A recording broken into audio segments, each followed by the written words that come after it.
Hey there, friend. It's Stephanie Crevens, your host of the Hot Mess Hotline, where we have conversations with executive level leaders so that mid-level leaders can learn to think like entrepreneurs. Are you in for a treat in my conversation with Armando Lanuti today? He is the president of Creative Works. He values creating memories with his family above all else, and he does that in his job. Creative Works, if you're not familiar, they design the interactions, the experiences in your family entertainment centers. So think laser tag, think digitized mini golf and putt-putt. They do amazing things. They are the genius. They are the teams that when you go to amusement parks and when you go out to create memories with your families, they have designed that for you. They're unbelievably successful and amazing and creative, and I've just loved getting to know them throughout 2020. So I want you to listen into this conversation if you're thinking, what in the heck just happened in 2020 and how do I move forward? Because Armando and I, we had our conversation in September of 2020. We were already debriefing the lessons learned from that time. So I want you to listen in to what Armando and his leadership team has learned during this last hot mess of a year. You're going to hear what they experienced going from full out sprinting success in the first quarter of 2020 to an absolute dead stop. What does that do to a business? What does that do to their systems and processes? What does it do to your people to have to go through that? They were on a growth trajectory like nothing they'd experienced before. They were building upon years and years of success.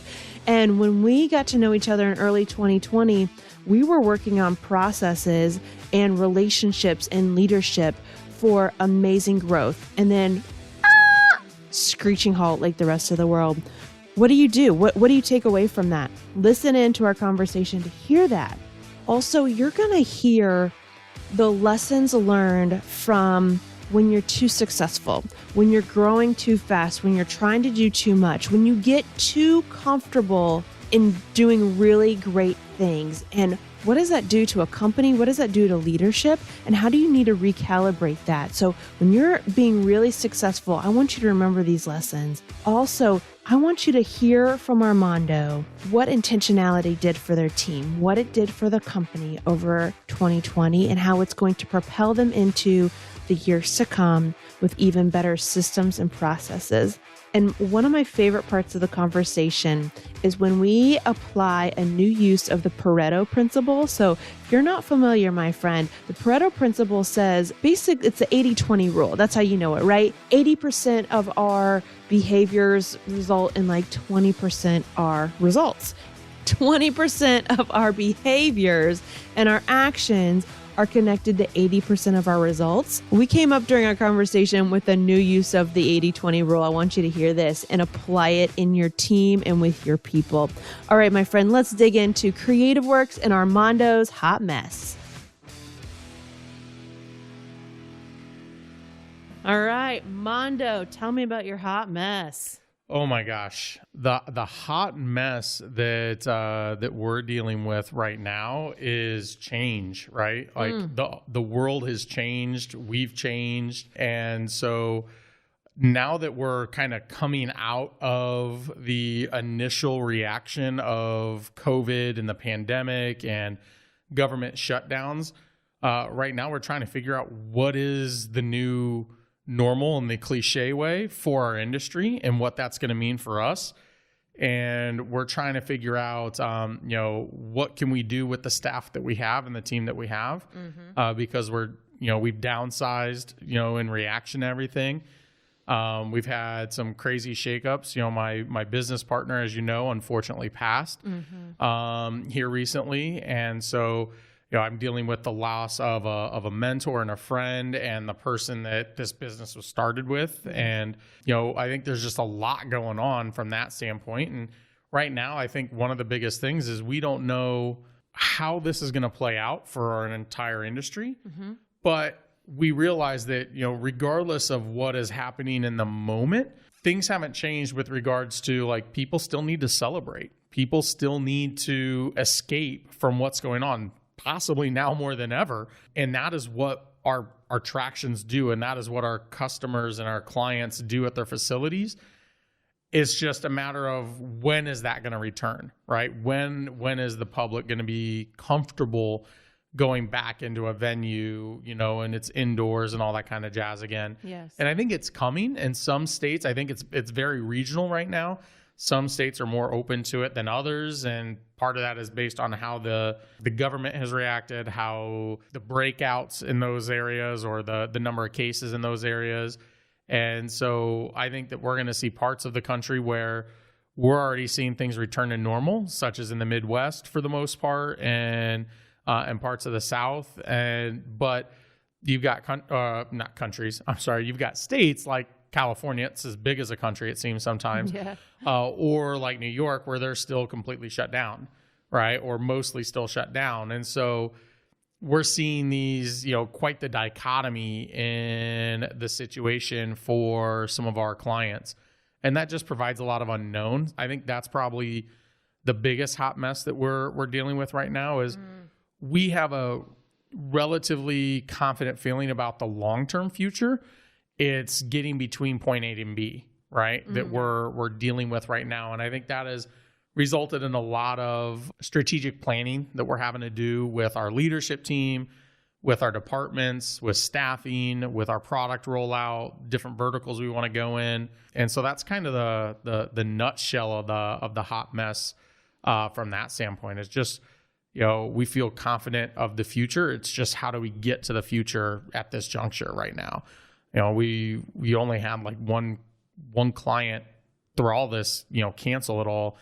Everybody else has moved forward or just delayed. Nobody's been like, I'm done. That's great news. And that's been awesome for us. And then the biggest thing that we've started to finally see is that our new projects coming in are now matching, our cash flow going out. So we're at that magical, break even line, which is always great, right? Happy dance time. Now we just got to figure out how to get back into the growth mode, right? We had grown 350% in the course of 3 years between 2016 and 2019. And so to then basically have how this year has played out, we're going to drop by, 40%, 50%. And that's a big drop, right? For us, we'll still be bigger than what we were in 2016, but that's all we're bigger than. And, we've got still the overhead of the infrastructure that we've created. So that's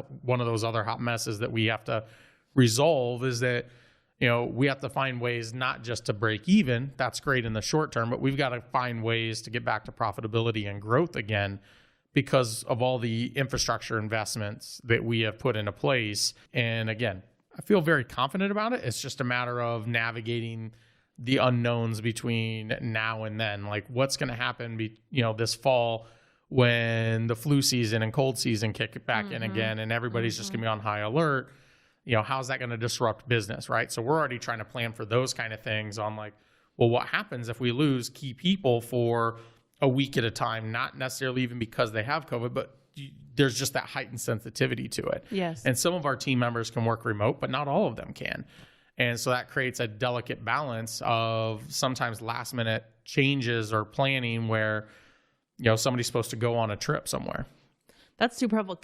Let's break down. I mean, you just unveiled multiple hot messes. Yeah, there you go. Messes. You said hot mess. And so it. I'm like, well, let's throw some spaghetti at the wall. How many layers? See what sticks. How many layers? What intrigues you? Well, and so for our listeners' sake, we are recording this in September 2020. So many things have unfolded this year, but not the entire year has unfolded. And so we'll be sharing this in early 2021. So let's break down first for our listeners. You're in the family entertainment industry. Yes. That term is new to a lot of folks, yet they've experienced what you do. So can you set the stage for our listeners, for our mid-level leaders who are listening, saying, okay, when would I have interacted with your brand? Yeah. So that's a great question. So a lot of people don't realize a company like us exists. They walk into an entertainment venue or location-based entertainment, and it might be a bowling center, laser tag, mini golf, something like that, all the way to a museum, a casino, a resort, a theme park, and everything kind of in between. And somebody's got to make all the cool stuff. I don't know. I didn't want to swear. I didn't want to cause an issue there. Okay, I was like, so somebody's got to make all the cool shit, right? Like when you walk in and you're like, wow, who built that 16-foot tall robot? Well, that's a company like us, right? And so cool. We get this opportunity to create memories. Like that's our why, is simply that we want to create those memories for people. And so that is when you go and you get to play laser tag, and you get to enjoy that with your family and your kids, or for yourself, or you're going and doing an escape room, virtual reality, or sometimes you're just standing in the queue line, right, going into a ride or an attraction. It's us or a company like us that are creating those experiences, right, and creating that level of immersion so that you can forget about whatever's going on in your daily life. Like that's what we do. Yeah. And so for folks who are listening in the corporate setting, maybe a corporate team building activity at an escape room or a bowling alley or laser tag, that creates that emotional connection between you and your teammates, you and your family.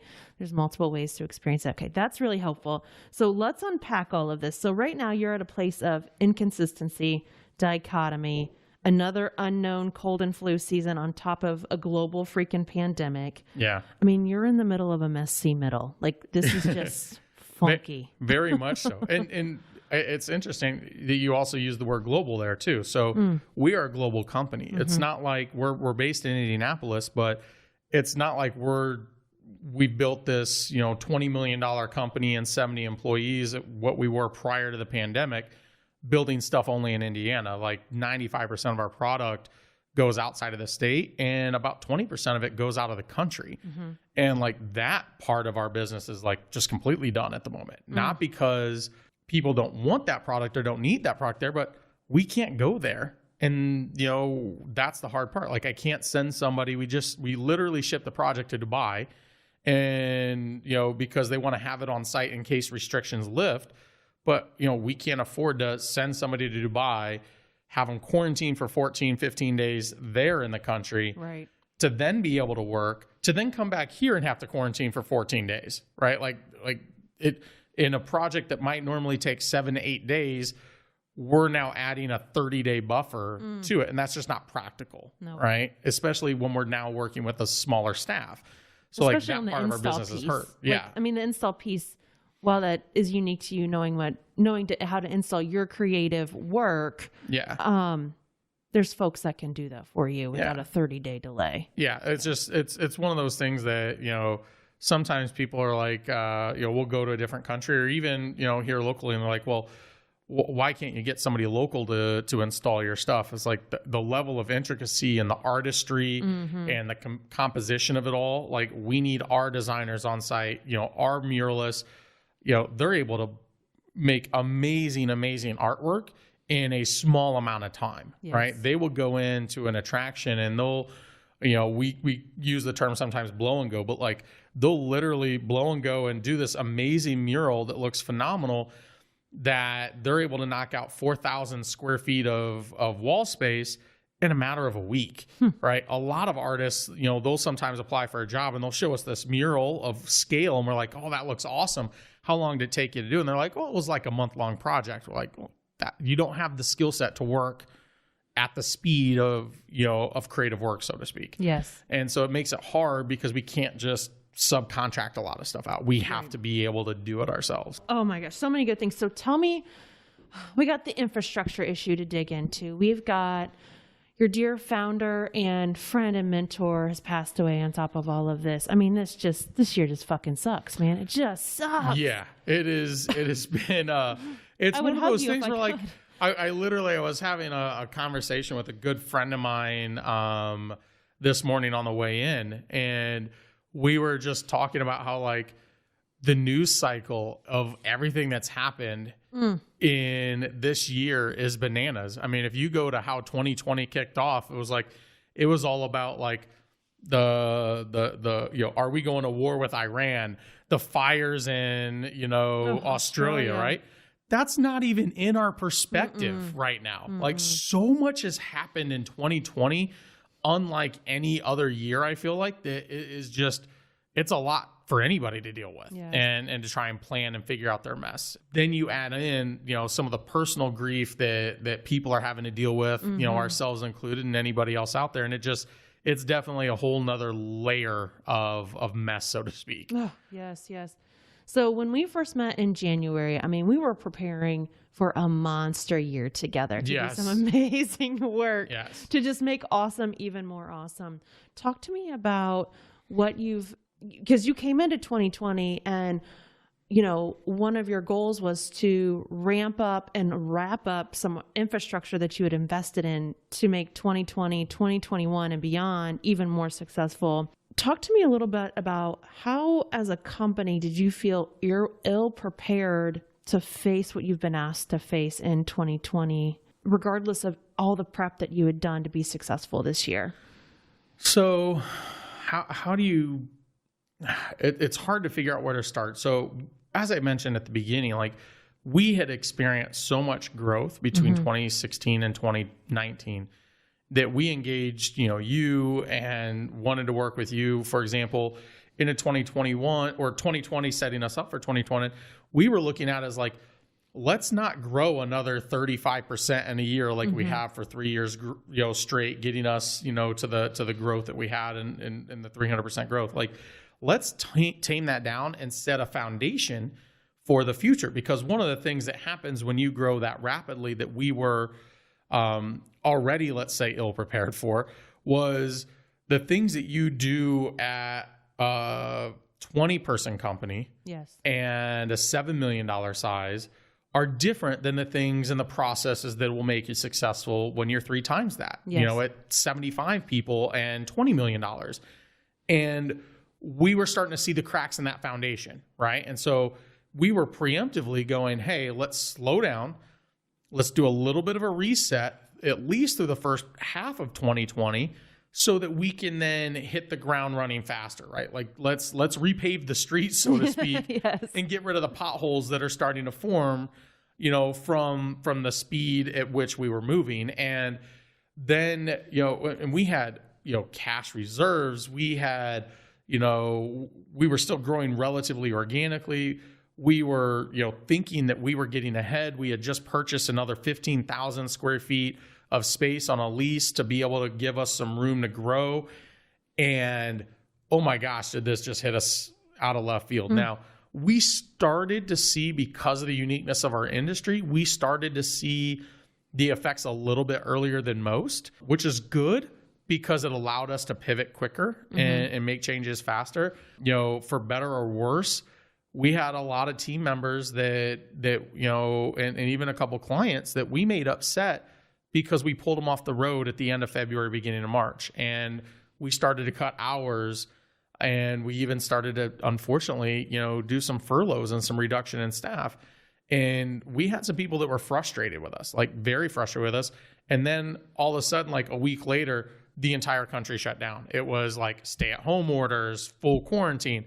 So it all ended up being exactly as we were planning for, but it just, that's still never what no business expects to go from, 60 miles an hour down to 5 miles an hour, let alone we were at 100 mile an hour pace, figuring out how to, slow down a little bit, but we didn't expect to slow down like that. Like, I mean, we used the analogy a couple times in our early sessions where like, we're growing and we're trying to figure out what to do, but we're like building the car as we're going down the racetrack at 200 miles an hour on the speedway, right? And we were like, how do we get better at that? How do we improve that? And that's what we originally started off our relationship to do. And man, did this just, change things so fast. And it didn't matter. Like I said, I mean, we had relatively large cash reserves. We were a debt-free company, and everything going into this. And I mean, it hit us like a Mack truck,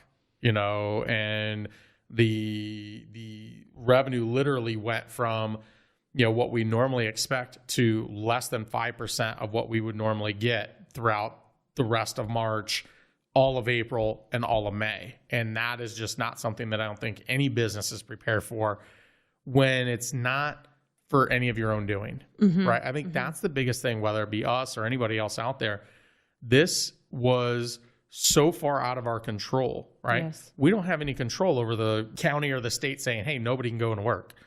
Nobody can go to the places that you sell to, right? So there was literally like business went to nothing, and it wasn't through anything that we could have done to fix it, right? Yeah. I think that was the biggest thing that hit us and any of us out of that. Like I stayed up like nights after nights trying to figure out like what could I have done better? Like how could I have prepared more for this? And I don't know how you can do that. And that, I think that was the hardest part in March, because I am such I do this business to help other entrepreneurs who are trying to run their business. And I do this business to help the people on our team. Like, that's why I don't do it for the money. I do it for providing betterment for others. And that goes back to just who I am and how I unfortunately grew up. And like, to have to lose people and have to make some of the tough decisions that we had to make in that moment was devastating, right? It was just absolutely devastating. So it was like just completely lost for what we had to do. Yeah. What did you experience from your team? I mean, you're going through this stress, you're staying up. I mean, you're the CEO, you're ultimately responsible. There's no one to blame. There's no one to hold accountable for this besides just stepping up to the plate and making it happen. What did you experience from those around you during this very, very messy 2020? I think the thing that we've experienced the most is we experienced a consolidation of our team, but the team that was here were the ones that were all in. Like, they were the ones that were committed to make it work, to make some of the tough decisions, adjustments, within their departments, which are almost like mini businesses. And they were the ones working the long nights and helping us figure out what is the path forward. And that was just absolutely phenomenal. Like, and it wasn't just the leadership team. Like, obviously that's where it started. We had to start making those plans early, but our leadership team stepped up and they were absolutely phenomenal. But it went further than that. Like, it went down the stream of our different production managers and team members there and all of their teams, where we were starting to look at, okay, well, hey, we've talked about certain upgrades and changes and what 2020 was about to try and reset the foundation and repave the road, right? A couple of the analogies I've used, but it was always hard because we were going 200 miles down the track. So what we started to do is we started to go, hey, we're no longer going 200 miles an hour, right? The engine's broken. We have to stop. And we have the opportunity now, though, to rebuild it. And that's where we had for years kind of dabbled in looking into lean manufacturing, the Toyota way, those kind of things. And we started figuring out, well, how do we adapt that to what we do? How do we find those improvements in our processes that will add up, right? Sometimes people mistakenly look for the one big change and not realize that if I make 1 or 2% improvements in a dozen different areas, that it has a compound interest kind of effect, right? In that investment in what you're doing. And our team just bought in whole hog. Like, we rearranged entire departments. We, looked at a lot of the sacred cows or the old ghosts of how we used to do things and just started asking our question of like, why? Why does it have to be that way? Why are we doing it that way? And the answer can never just be, well, that's because that's how we always did it, right?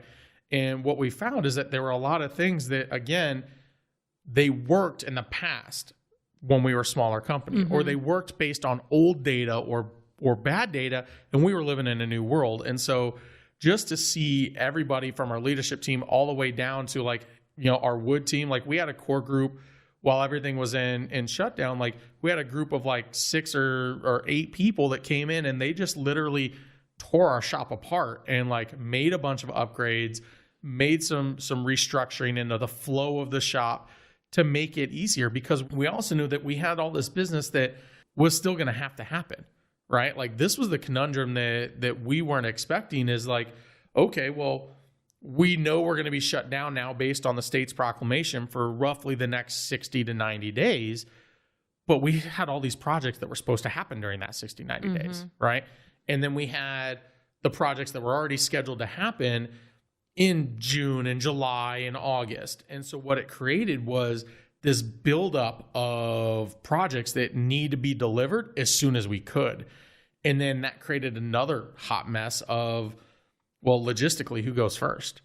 Is it the person that was supposed to get installed in April, but, wasn't able to?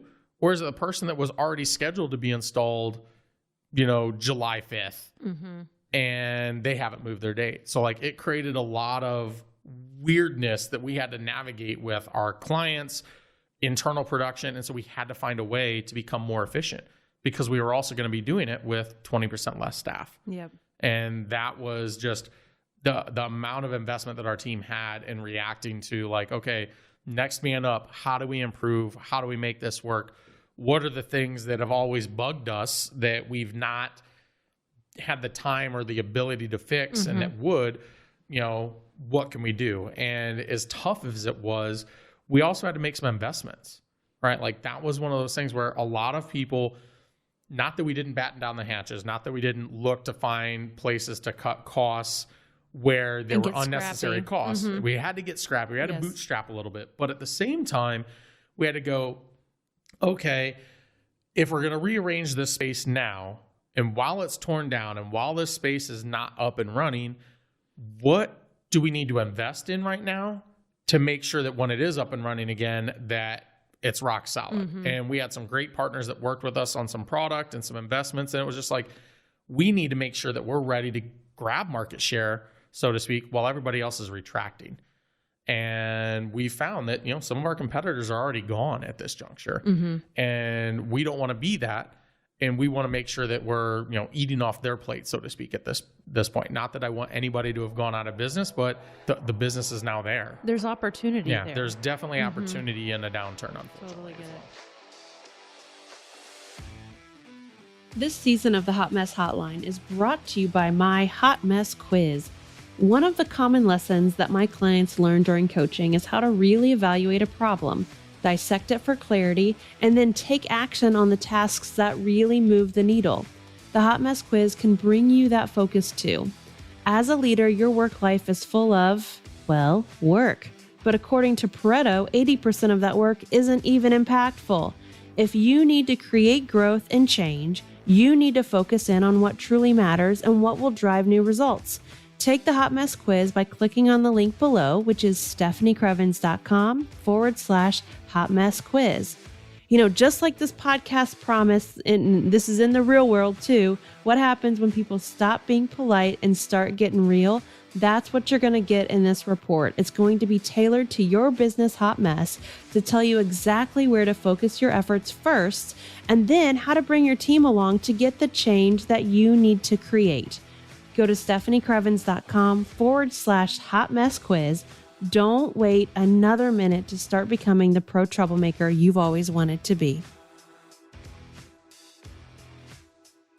Before we transition to talking about lessons learned and how you have turned the opportunity into success at this point, tell me about the mindset that you had, particularly from mid-March to the end of May, where I just felt like, the world was on a big pause and we kept waiting for, the next week it's going to open up. And in 2 weeks it's going to, maybe now a month it's going to open. Everything was so uncertain. And depending on your mindset, you were more optimistic about when it would open up than others. But what was your mindset as the CEO for this company when the world was just on pause and the rest of 2020 remained a huge black hole of unknowns? Resolve. If I was to try and put it into one word, I had to have a lot of resolve. I had to have a level of confidence in not only our team and that they could adapt to the new challenges in front of us, but I had to have the confidence in our company, our industry. That was also the time where, unfortunately, the health of my partner had started to really, take a turn for the worse. He came out here for so he had moved to Arizona for treatment and whatnot, and they'd been out there for a couple of years now. And they came kind of for a last visit, so to speak, of the company they had built, knowing that he didn't have much longer. And I think the best thing that resulted out of that, or one of the best things that resulted out of that, is we were already at that point knee deep in some of the changes that were making to the lean process and to the improvements in the company, and just having his confirmation of like you guys are on the right track. Like that he was so impressed with the changes that our team had made from top to bottom. And they were changes that he had talked about for years that were just not able to be implemented due to time or opportunity or willpower or whatever the case may be. That is what we had to look at this as an opportunity for, is like, look, things will return. We don't know exactly when. Like and that created a lot of, again, frustration with our team. We were basically doing an every 2 week kind of update to the team that were furloughed, because we have a lot of makers, right? So all the makers that are the artisans and the carpenters and the sculptors, like, they need to have their hands on a product to be able to make, and they need to have the ability to be in our shop to do that. Based on the scale and the size of the things that we make. It's not like they could just go paint something at home, right? And the 20-foot gorilla doesn't get made in somebody's garage. It doesn't work that way, right? The giant cactus rocket that we have going through the shop right now is just, it's not gonna travel in the back of a Subaru very easily to get back and forth, right? And so, that was, I think, one of the more strenuous times is like, they want to work, and the team wanted to be able to be, back at the shop, and we couldn't, because the government was like, you can't, right? We were able to have a small core group under the exemptions for building maintenance, but that was capped, and that's all we could have, and we weren't allowed to be doing production or anything. And so, and it wasn't the right thing to do. And it wasn't the right thing to do. Like, not that we would have, like, we looked at the loopholes, right? Like, can we qualify as an essential company in some way, shape, or form? But it just, from, one of our core values is integrity, and we weren't. Like, we were not an essential company, and that hurt us. And we had some clients that were mad because of the delays that it ended up costing, because they were like, well, construction in my state is considered, and manufacturing in my state is considered essential.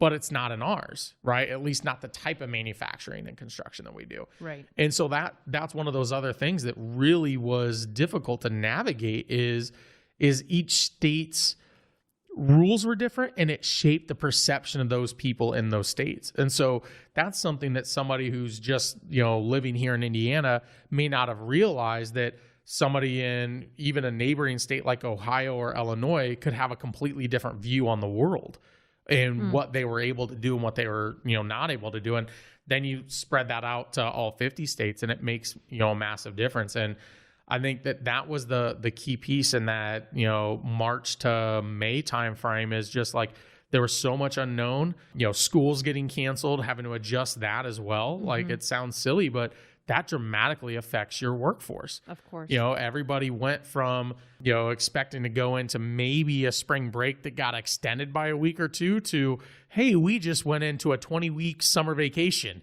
right? And, there's a whole lot of sanity that was lost by, parents everywhere and having to deal with that. And so, like, there was just a lot of change. Like, I think one of the things that I think helped us is that my background in school, before coming to Creative Works and before my operations in the entertainment industry, was in computer programming. And, and then I also worked at a software company for several years.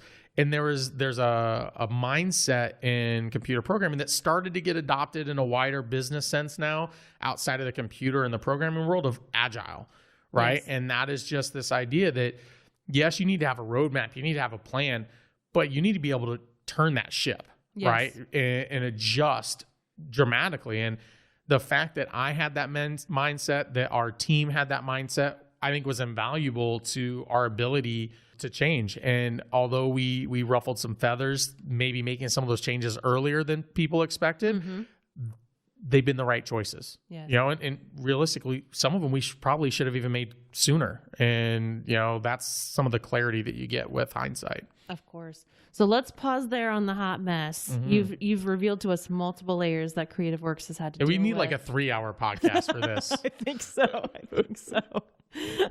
So many. We'll have you back in September 2021. There we go. Can, Kind of like an tell the update. Full story. What happened? Yes. Let's turn the conversation to all the opportunities that revealed itself during this same time frame and what's ahead for Creative Works, because you spent the time to invest when you had the opportunity to pause. Yeah, I think some of the opportunities, I talked about one of them already, and that was just that ability to reshape the flow of our entire process from sales all the way through to our design team, our engineering, into fabrication, and find ways to improve our capabilities. And we have found that we're now able to produce at a similar clip to what we were doing before, again, with 20% less people.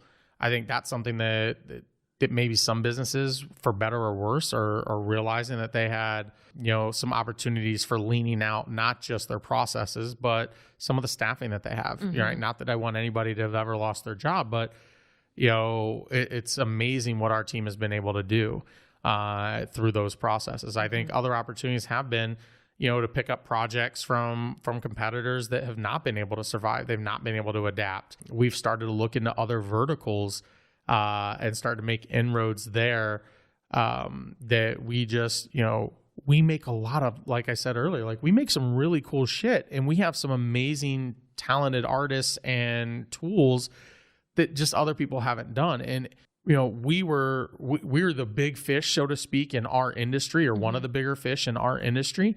But one of the things that we've started to look at as well, where do these tools translate into cousin or sister industries, right? And how do we start to provide product and services to those areas that they just don't know we exist?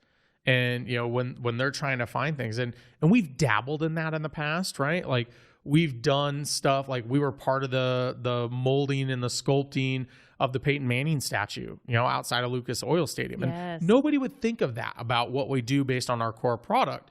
But, we were able to work with Ryan Feeney on that project, and he did some amazing work on that. And, like, what are things like that where instead of being maybe accidental projects, we're a little bit more intentional about going after those opportunities that we hadn't before. And I think that that's one of those big opportunities that we're trying to work on and see, for that. And, one of the other areas is that we've helped a lot of people build their business and create the attractions for it. And my background when I came to Creative Works, back in 2008 was, operations. I've been running a center. And one of the things that I originally came to Creative Works for was to help build a center.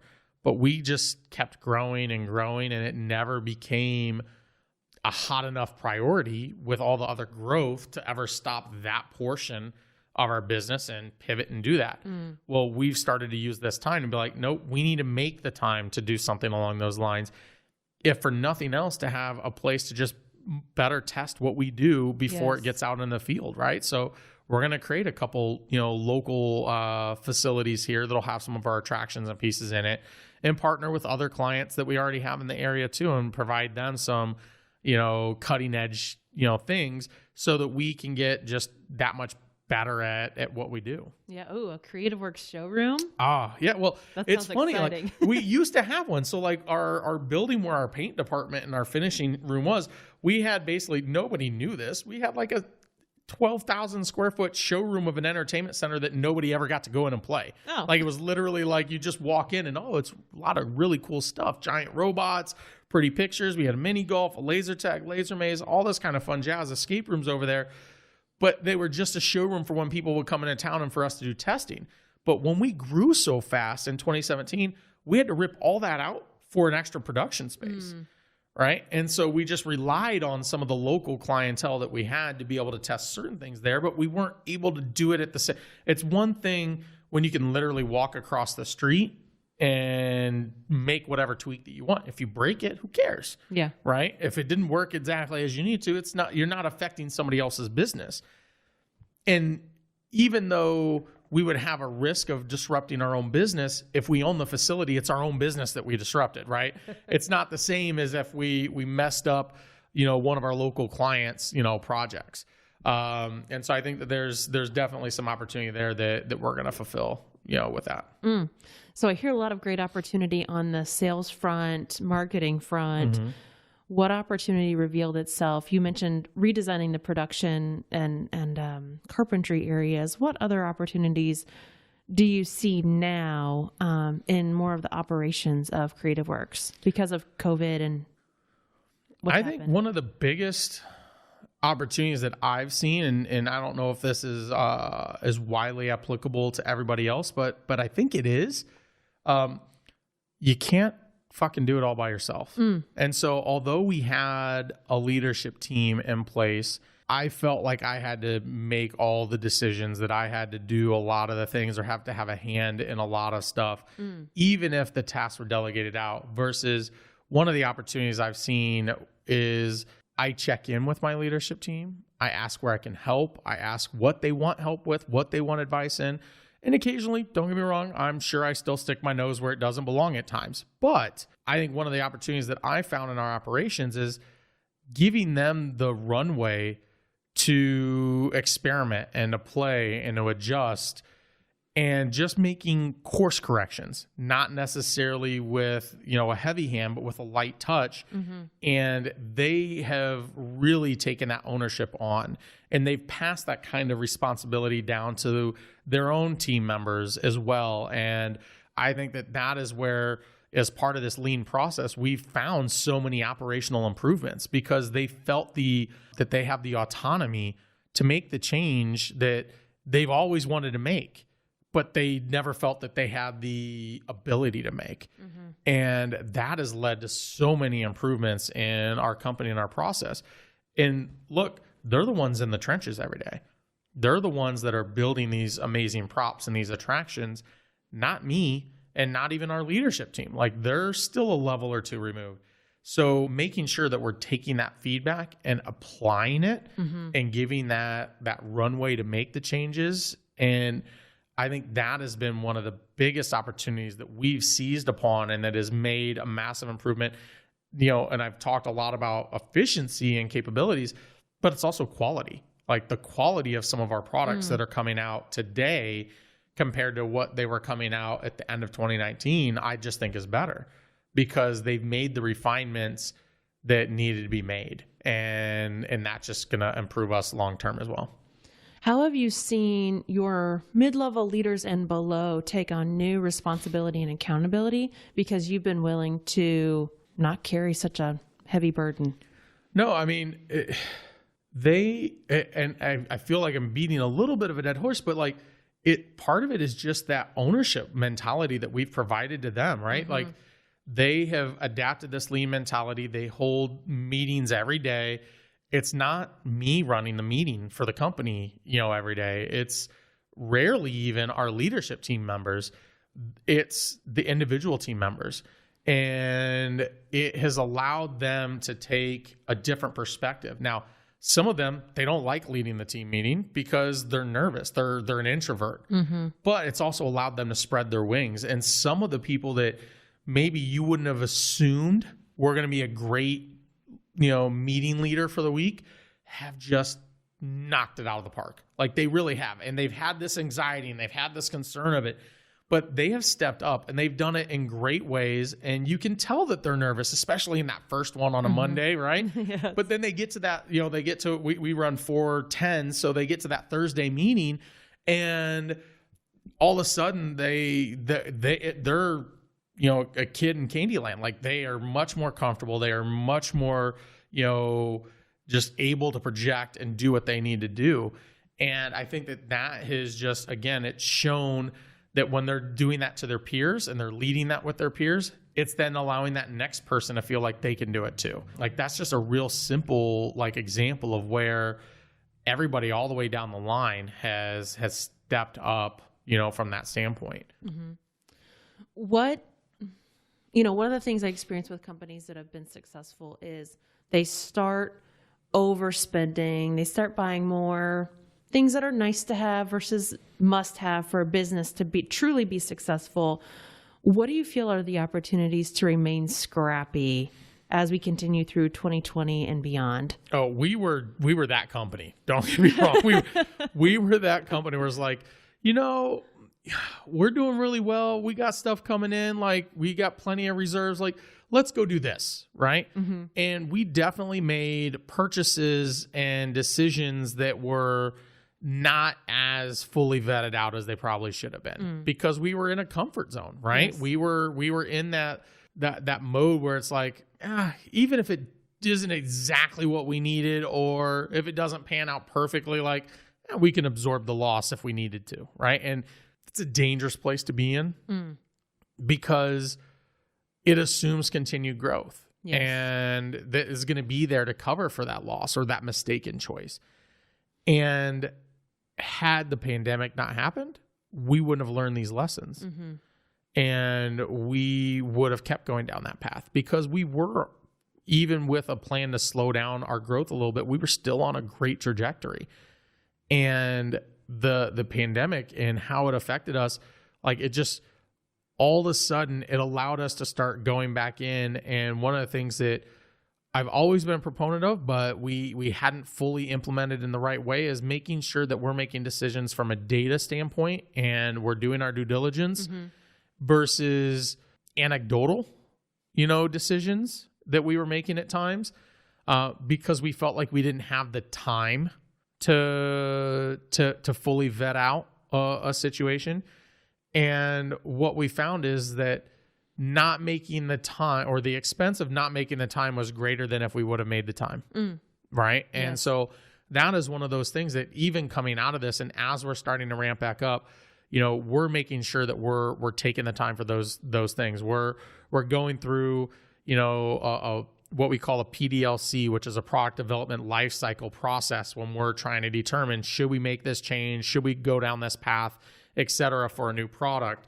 And versus just like, let's see, because the let's see might lead to $50,000 to $100,000 of R&D time and testing and materials that doesn't pan out, right? Or that we have assumed how a client or a guest might interact with our product, and not what they really do. And so what typically takes place, or what took place, it's not that we ever put out a bad product, but it would require so much additional effort potentially after the fact to make corrections, to make the client satisfied, that now, with a more intentional and thought-driven process earlier, we are going to have less of those return trips, less of those things that we need to fix and get right, but just like anything, it still takes reps, right? It's, you've got to get those repetitions in. You've got to get, the fifth escape room that we, installed went way smoother, and went way smoother than the first one did. Of course. Because we learned so much along the way.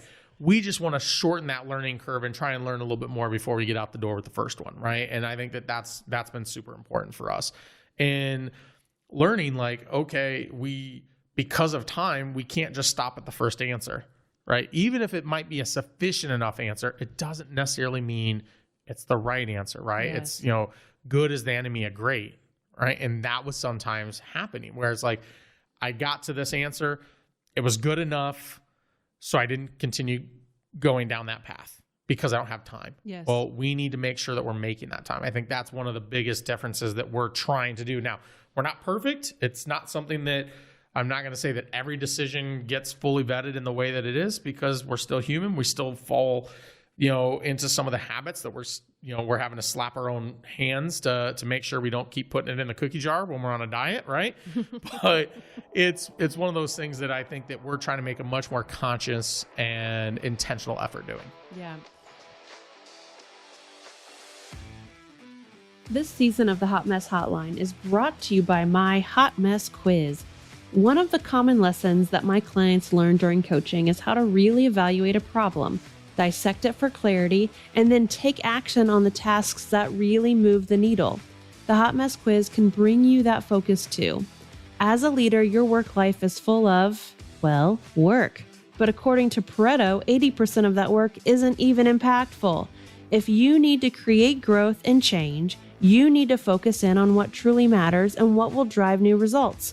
Take the Hot Mess Quiz by clicking on the link below, which is stephaniecrevens.com/Hot Mess Quiz.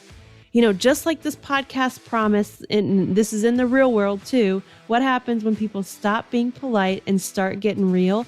That's what you're going to get in this report. It's going to be tailored to your business hot mess to tell you exactly where to focus your efforts first, and then how to bring your team along to get the change that you need to create. Go to stephaniecrevens.com/hot mess quiz. Don't wait another minute to start becoming the pro troublemaker you've always wanted to be. What would be your advice as the CEO, for other mid-level leaders in your company and other small privately held businesses? What do they need to continue to make time for as we evolve out of a global pandemic, the social unrest of 2020, and whatever the next few years bring us? I think the biggest thing that everybody needs to make sure that they do is to continue to improve themselves. I think that is something that even in the best of times, you should strive to do, but you definitely need to do in the worst of times. Yes. Invest in yourself, whether that is time, money, whatever the case it may be from a resource. And even though it might feel scarce right now, you need to switch that to an abundance mindset when it's about yourself. And that could be education, learning, skills, health, etc. And it's so important to make sure that you are investing in your own growth and that you don't allow that to drop off and you don't become mopey. It's really easy in the middle of a pandemic. Everybody just binge watch Tiger King. And don't get me wrong, we've got our own Tiger King and Russ on our team, right? And some of the poses that he put out on social media for giggles and to make people laugh. There's a time and a place for that though. Yes. Right?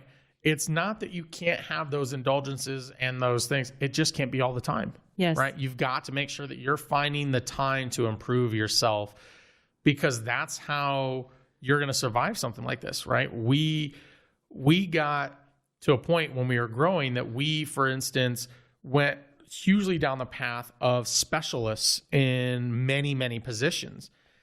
And some of those positions have to stay specialists because it's so unique to the skill that they do for sculpting foam, for example, right? As an easy, or some of our muralists. But we need to have more generalists. And that's something that we got away with. Side. Especially on the corporate side, yes. Especially on the office side. Like, we need people to wear many hats. And because things are changing so fast, we don't have time to onboard, ramp up every single individual skill set that we're going to need. And we don't have a full-time position for some of the skill sets that we need, right? So we need to be able to have one person that can fill, 2 or 3 roles of skills at different times. And they need to have that flexibility. And I think that that's another big change that we've made, even on the production side, where we've got a couple teammates now, they can go from our finishing department to our wood department to our foam sculpting department and back and forth, versus just like, you're only in this this peg, right? You're only in this hole. Now I can actually move you around, and based on the flow of business and the projects that are happening. And it's just giving us a lot more, ability to dynamically react to what's happening in the business in that agile mindset. That makes sense. How would you advise another business owner to know, and even a mid-level leader on their team, how do you know when you need more of a generalist? How do you know when you need more of a specialist? What tension's created there? Ooh, that's a good question. I don't know that I've dialed that into perfection yet. I think one of the things that we're fortunate is, at least on the artistic side, is it's similar to many musicians where they're able to play multiple instruments. Like, they may not be able to, sit in first chair, right, in every instrument on an orchestra, right? But they can pick up that instrument, and because of their natural talent and knowledge of how music is played, they're able to do that. We have the same thing that happens on the production side quite a bit, where it's like the same talent that they might have an eye for detail in woodworking might also lend itself into foam sculpting, right? And might lend itself into painting or other things along those lines. Again, they may not have that full skill set, but not all products and projects require that, right? They might be able to do some of the other, lesser detailed items. I think that becomes part of that differentiator on on either side of our business, on a generalist or potentially a specialist, is how much detail needs to go into whatever it is that you're doing, right? How much knowledge do you have to have? Do you need somebody to do your books, let's say, on something more mundane that is at a MBA with a CFO level? Or do you need somebody that's like that has a full understanding of QuickBooks and accounts receivable and accounts payable and P&Ls and balance sheets? They can manage the 80%, right? Yes. I think it might be more of using that 80-20 rule, so to speak, of determining if you need that specialist versus a generalist. If the vast majority of the work can be done in that 80% rule, then I think that's where you go.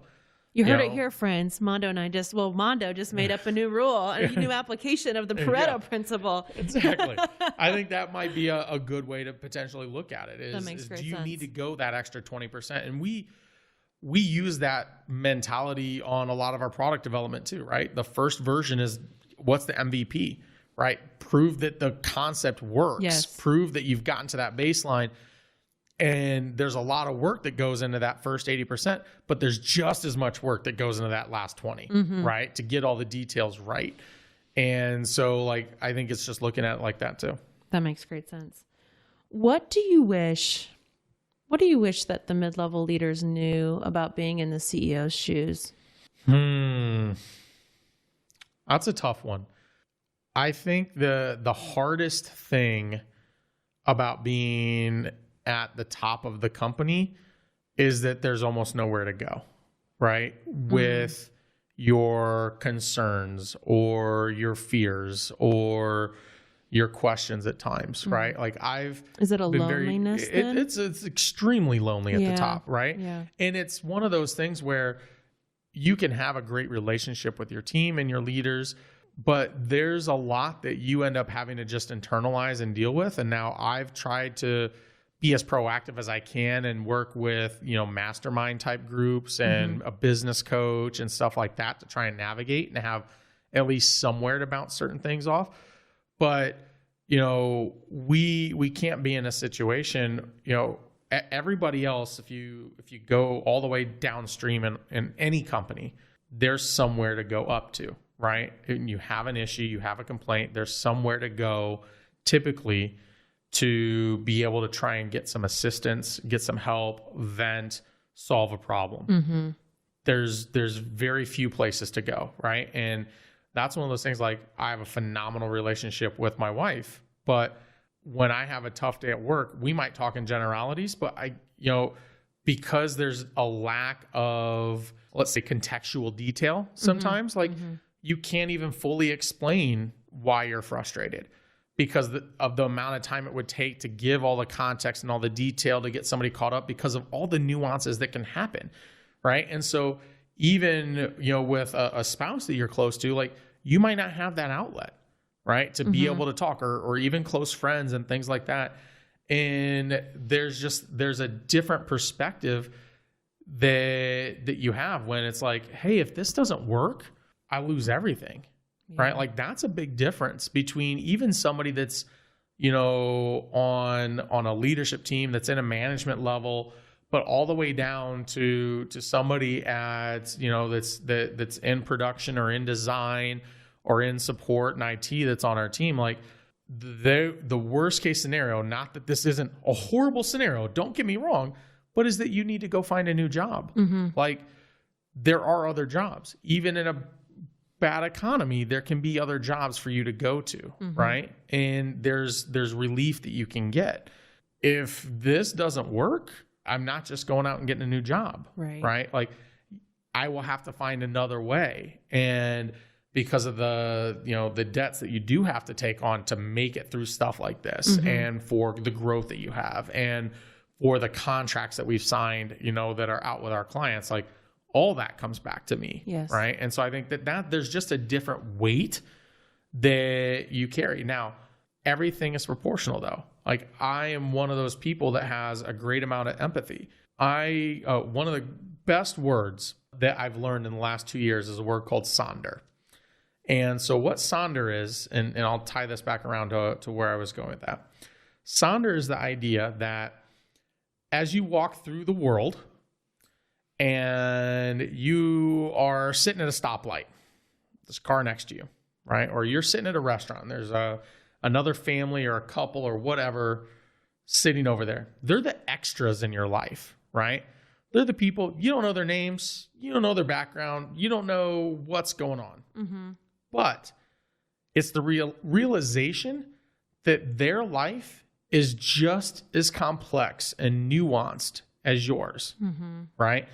And that's one of those things that's never been lost on me in the empathy that I have, all the way down to the person that might have only been hired at the company a couple of weeks ago, right? Is the things that they have going on in their life, regardless of what I have going on in mine and the weight that I feel at the CEO level, are just as important and just as complex and nuanced as mine. Like whether it is dealing with kids at home, a marriage at home, lack of a relationship at home, who knows, parents, siblings, problems, addiction, who knows? Like they have just as many nuanced issues that may not seem in my world to be at the same level, but they are in theirs for good reason. Yes. And I think that is just something that I think separates the mindset of a CEO like myself versus many others that are out there, is I have that empathy. I understand that they have just as many hurdles that they're navigating and that they're having to climb over as I do. It's just scale is different. That's all. It doesn't mean that theirs is any less important than mine. And I think that that's something that gets lost on it. And I think that that's part of the reason that we've survived and that we had a team that reacted the way that they have, is because that comes out in the culture that we've created, right? And again, we're not perfect from that. And we've had, just like every company, we have our swings up and down.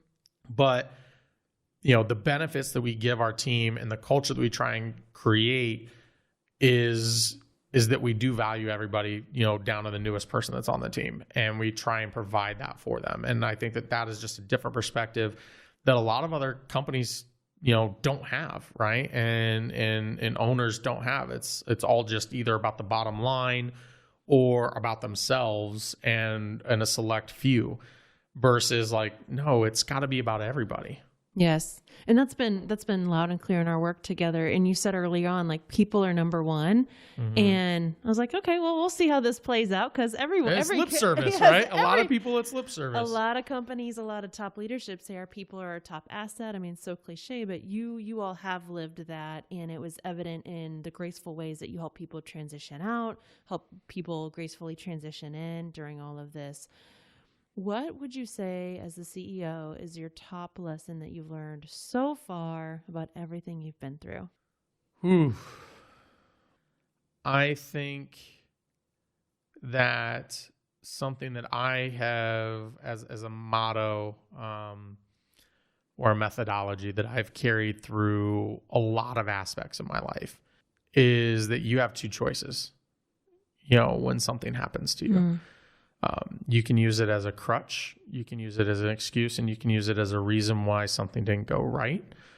Or you can use it as a springboard, as motivation of an opportunity that you can still take. And I think that is something that is hugely important to me, and that if I didn't have that mentality, I don't think we'd be here still. Like I just don't. I think, like many other companies, that we would have folded, and instead we persevered. And, I literally have the Charles Swindoll quote, hanging in my office intentionally, that is, life is 90%, or I'm sorry, is 10% what happens to you, 90% how you react to it. Yes. Right. Yes. And, that's the paraphrase version, but like, I believe that wholeheartedly. Like, I've had dumb stuff happen to me in my life, but we all do. Like, we all have things that happen that are out of our control, that are from positions of power or accidents or random acts of God, whatever you want to call it. Everybody deals with that. The question is, how do you deal with that? How do you react to that? If you go down the path of woe is me, then you're never going to seek greatness. You're just not. That's right. You have to go down the path of this was an opportunity to learn. This is an opportunity to grow. And that is how you have to take that. Like, it's just a different mindset that you have to have. And I think learning to make, this is one of those times where it's challenged, that mindset, right? At times, and where it's like, are you really true to your convictions, and is it lip service or not? That's right. Right. And, this is, everybody can say what they want in the best of times. It's a matter of how they act in the worst of times. Yes. Right. And What do that's you when really you get do to with really that see who they adversity? are and who that group of people are. Yes, absolutely. Well, you've inspired me to look into this notion of Sonder. Yeah, it's awesome. That's fantastic. The other piece, the other layer that I'll add on to that is it's never lost on me how interconnected and connected we are, and how the universe, God, whatever label you want, listeners want to use there, brings us together for a reason. And so I'm unbelievably grateful that we've been brought together and we made some really wonderful work happen. And to be with you all through this process has been a huge blessing in my life. So thank you for allowing me to be part of the journey, and then also sharing your story for sure, with other listeners here. Thank you so much for all that you've done for our company and our team. All right, my friends, that's my conversation with Armando, the president of Creative Works. Here are my top takeaways from our conversation. One is you have to accept reality for what it is, right? You heard about Armando and his leadership's team being willing to say, okay, this is, we were going full speed. We had to come to a dead stop. Let's readjust our infrastructure to match who we are now so we can move forward with intentionality. Second, am I right about the use of the Pareto principle, right? That 80-20 rule as it relates to when to know to break out a job for a generalist versus a specialist. So if 80% of that job can be done by a generalist and 20% of it needs to be a specialist, keep it with that one person. But if 80% of that job truly needs to be done by a specialist, move it to a new role. And as your company and as your team evolves, use that framework to think about when to add new people. And third, when Armando said, if you break it, who cares, right? There are too many sacred cows in our organizations that hold us back from growth. So keep these lessons with you, my friend, for the next 2 years of disaster recovery as we continue to move out of the impacts of COVID-19 on our workplaces, on our economy, on our clients, and on our cultures. Keep those 3 lessons in mind. And wherever you're listening to this episode, I would love to hear your feedback, your comments. What are your top takeaways from Armando's lessons from COVID-19 and the year that was 2020? All right, my friend, work done, and I'll see you next time.